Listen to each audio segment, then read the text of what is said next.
नमस्कार, news India देख रहे हैं आप और आपके साथ मैं हूं सुरभि तिवारी। त्योहार तो भाईचारे के होते हैं, फिर हर त्योहार पर बवाल आखिर क्यों होता है? जुलूस का जश्न था पर माहौल बन गया जंग का।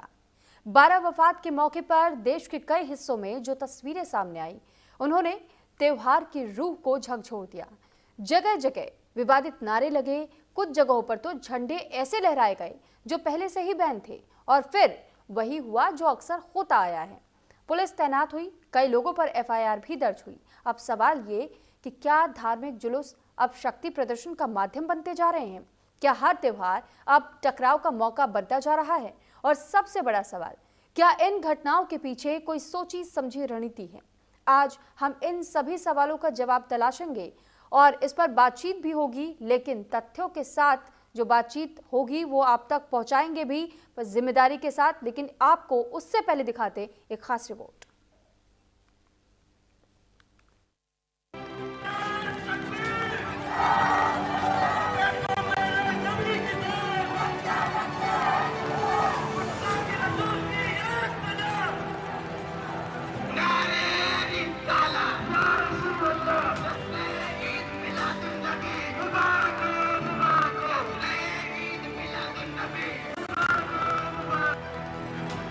जहां एक और देश 12 वफात के मौके पर अमन और शांति की दुआ कर रहा था, वहीं कुछ जगहों से ऐसी तस्वीरें सामने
ईद का जुलूस था।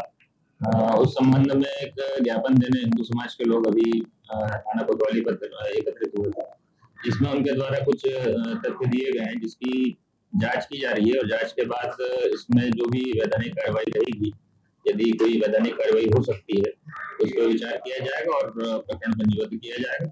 अभी फिलहाल जो है वो ज्ञापन दिया गया है, ज्ञापन में जो तथ्य है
भड़काऊ प्रतीकों और नारों का इस्तेमाल न सिर्फ सांप्रदायिक तनाव को जन्म देता है बल्कि समाज में दरार भी बढ़ाता है।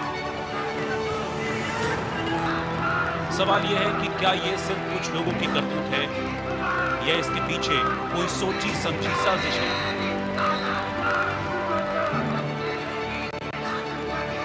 Bureau report, news India.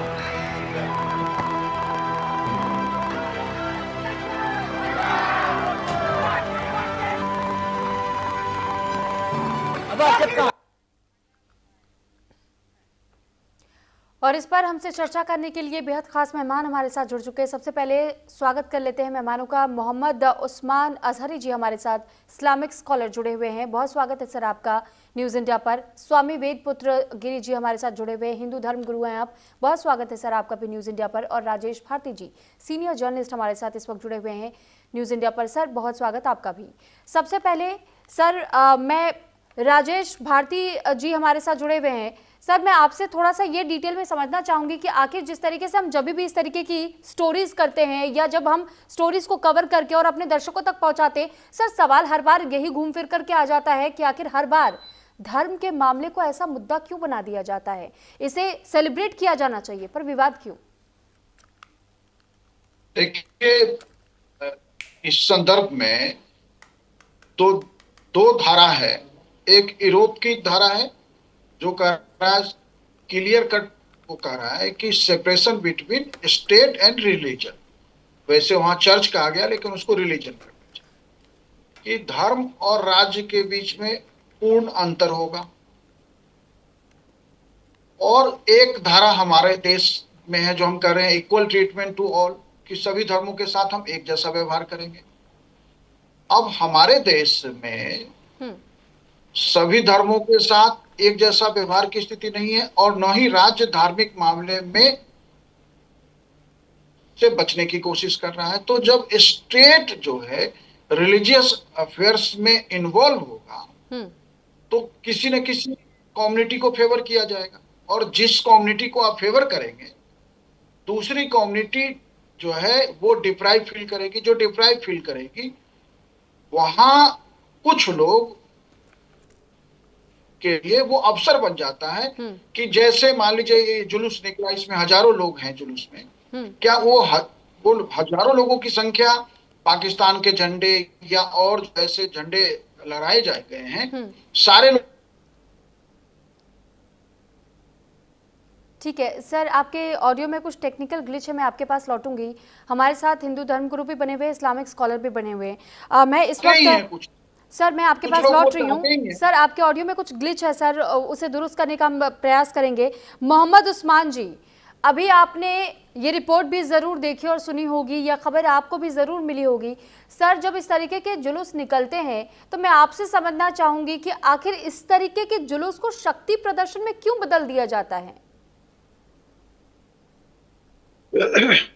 दरअसल मैं तो सबसे पहले इस बात की तरफ ध्यान आकर्षित करना चाहूंगा जी कि हमारा देश बड़ी अलग अलग तरह की समस्याओं से घिरा है। और करंट में इस समय अगर मैं बात भी करूं तो बाढ़ का एक बहुत बड़ा प्रकोप हमारे पंजाब में है। और बड़ा अफसोस मुझे करना पड़ेगा कि हम अपनी उन समस्याओं से हटकर एक जुलूस में, जो आमतौर पर जुलूस भी निकलते हैं, यात्राएं निकलती हैं और उनमें इस तरह की घटनाएं होती रहती हैं कि जहां से कुछ निगेटिविटी भी आ जाती है। उनके उद्देश्य अच्छे होते हैं लेकिन असामाजिक तत्व उसमें शामिल हो जाते हैं और कहीं ना कहीं इस तरह की घटनाएं हो जाती हैं। तो हम अपनी असल समस्याओं को छोड़कर एक ऐसी निगेटिविटी पर हम ध्यान केंद्रित कर रहे हैं, उस पर चर्चा कर रहे हैं। मैं सबसे पहले तो इस पर अफसोस का इजहार करूंगा।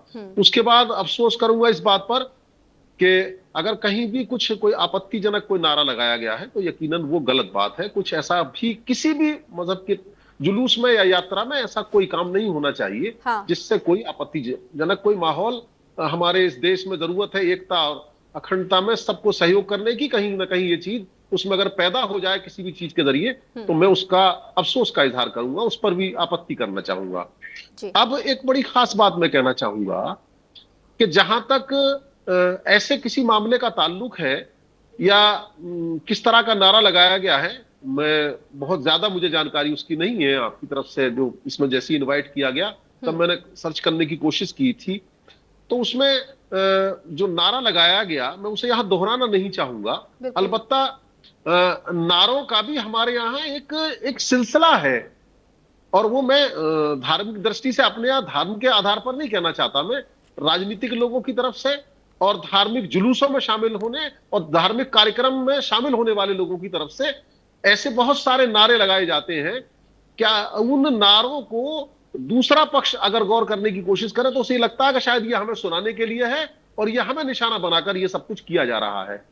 ये ऐसा जो लोगों के अंदर एक दुर्भावना पैदा हो गई है, उसके पीछे मैं कारण केवल इस बात को मानने की कोशिश करूंगा कि हमारे यहाँ माहौल इस तरह का पैदा कर दिया गया है। जैसा अभी भारती जी ने यहाँ पर बात की, राजेश जी ने, मैं उनकी बात से सहमत हूं कि हमारे यहाँ हमारी सरकारें और ये तमाम चीजें उन धर्मों में कुछ इस तरह से जुड़ गई हैं और कहीं ना कहीं उसमें एक भेद जैसा लोगों को महसूस होने लगा है। और जब भेद आ जाता है तो यकीनन उस भेद में ये इस बात की तरफ चली जाती है चीज कि उन लोगों के दरमियान भी अगर कोई सही बात सामने वाला कह रहा है तो वो लगता है कि ये बात गलत की जा रही है। अब मैं ऐसे कानूनी दृष्टि से थोड़ा सा बात करने की कोशिश करूंगा और इस घटना के बजाय कुछ दूसरी घटना का परिप्रेक्ष्य लाने की कोशिश करूंगा। जैसे इस्लाम के नजरिए में बलात्कारी की पहले से ही सजा मृत्यु दंड है मेरे यहां, और केवल बलात्कारी ही नहीं, अगर सहमति से भी परस्त्री के साथ अगर वो संबंध बनाता है तो उसकी सजा भी मेरे यहां मृत्यु दंड है। अब लेकिन हमारे देश में जो कानून बना था उसमें कानून में हमारे यहां बलात्कारी की सजा मृत्यु दंड नहीं थी, लेकिन जब ये घटनाएं बढ़ी और कुछ बहुत गंभीर घटनाएं हुई तो फिर अब उसमें भी मृत्यु दंड का प्रावधान किया गया। पहले कम सजा थी, सजा बढ़ाई गई और फिर अब मृत्यु दंड तक का प्रावधान किया गया। तो इसी तरह से ईश निंदा का, देवी देवताओं के अपमान का मामला है या धर्म ग्रंथों के अपमान का मामला है या जिन्हें कोई एक समाज अपना धार्मिक परिवर्तक मानता है उनके अपमान का मामला है, तो मेरे धर्म में, इस्लाम धर्म में ईश निंदा का मामला हो, धर्म ग्रंथ का मामला हो या जो आइडियल्स हैं या जो पैगंबर हैं उनकी निंदा का मामला है, उस निंदा पर मेरे धर्म में भी सजाए मौत है।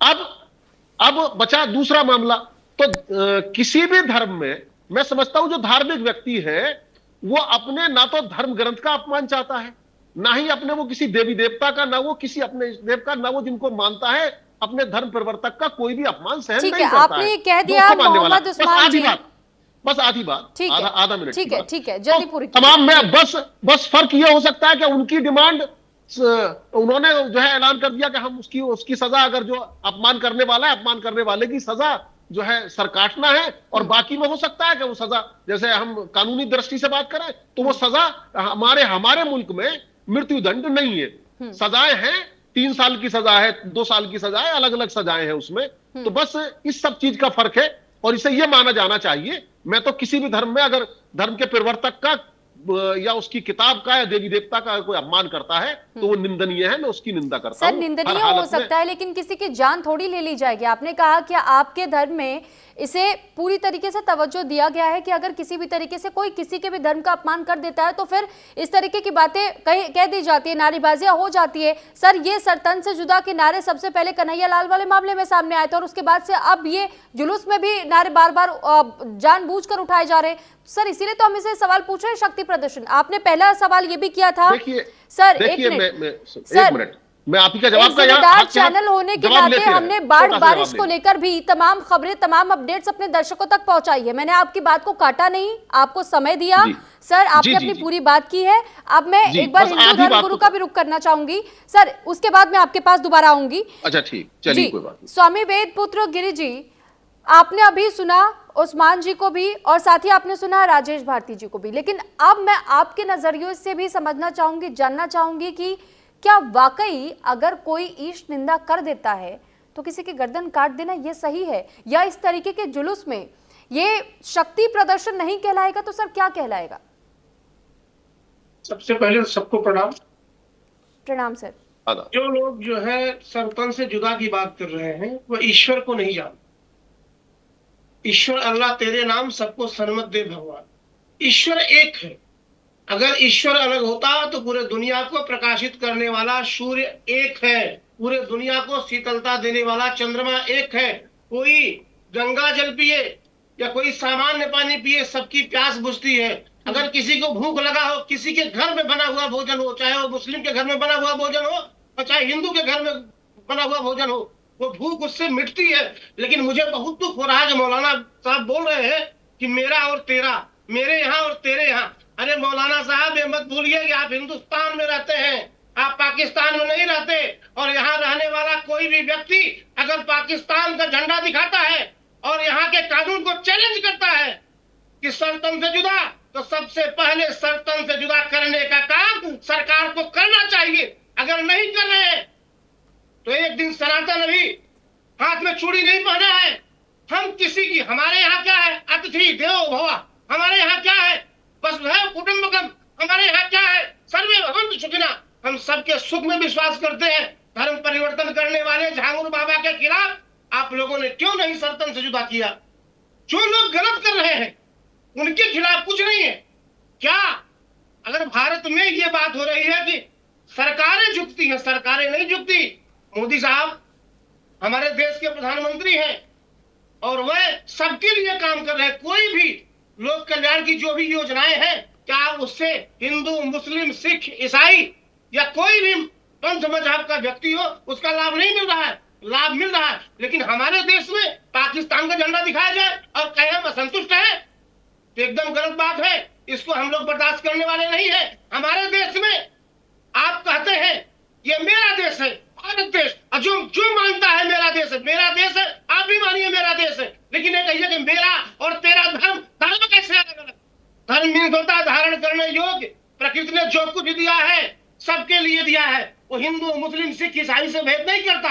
हमारा रामचरितमानस कहता है कि पुरुष नपुंसक नारी वा जीव चराचर कोय, सर्व भाव भज कपट तज मोहि परम प्रिय सोय। पुरुष हो, नपुंसक हो, नारी हो, चराचर जगत में कोई भी जीव हो, जो प्रेम से भजता है, ईश्वर हर जगह उसको मिलता है। हम हिंदू भगवान की बात नहीं करते। भगवान कृष्ण ने गीता में कहा, यो मम पश्यति सर्वत्र सर्वं च मयि पश्यति तस्माहं न प्रणश्यामि, सच में न प्रणश्यति। जो मुझे प्रेम से भजता है उसे सर्वत्र दिखाई देता हूँ। हमारे यहाँ प्रेम से ईश्वर को प्राप्त किया जाता है। हमारे यहाँ कहा गया, तीरथ भरति भूत भक्तोई सदी समस्त ही दोई। हम सबके हित की बात करते हैं और यहाँ आप धर्मगुरु होकर के आप कह रहे मेरे में कहा गया, तेरे में कहा गया। अरे किसकी हिम्मत है सल्तन को जुदा करने की? ठीक है, इस तरह की अच्छा बातें उस्मान करने वाली जी, बातें जो लोग कर रहे हैं, ना तो धर्म को जानते हैं, ना वो मौलाना है, ना उनको धर्म में कोई विश्वास है, वो केवल बांटने का काम करते हैं। ठीक है, ठीक है।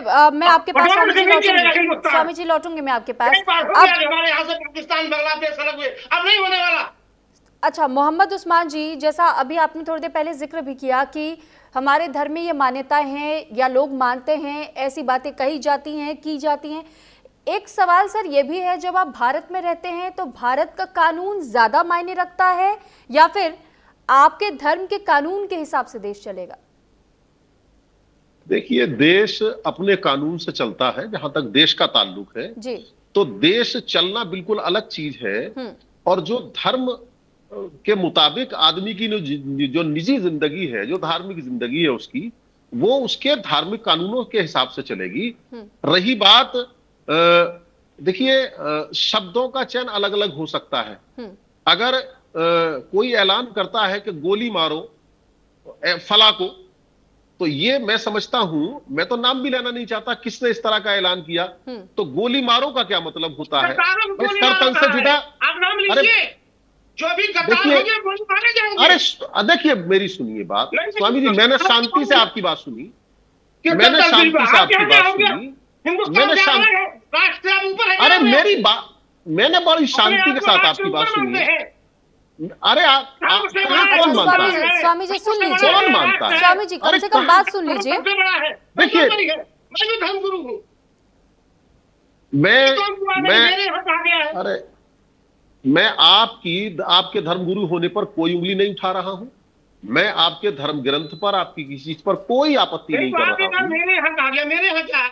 ईश्वर एक है। पहले मौलाना साहब ने जानिए, पूरी दुनिया को चलाने वाला एक है, उसको हमने आपने बांटा है, वो नहीं बटा हुआ है। ठीक है, ये अरे ये बात उनसे कहिए। वो मैं ईश्वर समझता सबके हूँ यहाँ है, आपके यहाँ भी वही, मेरे यहाँ भी है, नाम अलग अलग है, तरीके अलग अलग है उसको प्राप्त करने के। और आप ये कहें कि चीज, मेरे यहाँ कहा गया है, अरे मेरे यहाँ तो चले जाइए, अरब रह जाइए, आप चले जाइए, आप जबरदस्ती चले जाएंगे। बंटवारा हुआ नहीं, आप ये क्यों बदलवाना चाहते हैं नहीं, मुझसे, आप अपनी क्यों टोन क्यों कहेंगे बदलना मेरे यहाँ चाहते कहा हैं? गया है? मेरे यहाँ का कहाँ मतलब क्या है? अरे सुनिए, मुझे अपने, मेरे यहाँ का मतलब क्या है? आप पाकिस्तान का झंडा घुमाएंगे, मेरे यहाँ कहा गया। अरे जबरदस्ती, आप कहेंगे सरदार से विदा कर लेंगे, मेरे ठीक है यहाँ कहा स्वामी गया। वेद जी, जबरदस्ती आप- स्वामी वेद जी, मोहम्मद उस्मान जी को एक बार अपनी बात पूरी कर लेनी दीजिए। मोहम्मद जी, बिल्कुल रखिए, लेकिन मेरा तेरा नहीं चलेगा। और जो अरे। प्रधानमंत्री है, सच्चे प्रधानमंत्री पूरे भारत देश के प्रधानमंत्री है, हम कोई राजनीतिक पार्टी देखिए, नहीं ठीक है लेकिन मोहम्मद मुझे उस्मान जी, बोलना सवाल है, यही है कि अगर इस देश में रह रहे, इस देश का अन्न ग्रहण आप कर रहे हैं, तो सर पाकिस्तान के झंडे लहराए जाएंगे तो सवाल तो फिर अरे पूछे तो जाएंगे। सुने, कहाँ सुनाइए, किसने पाकिस्तान का झंडा, कहाँ पे? सर आपने देखिए, क्या सुनिए। खबर नहीं देखी?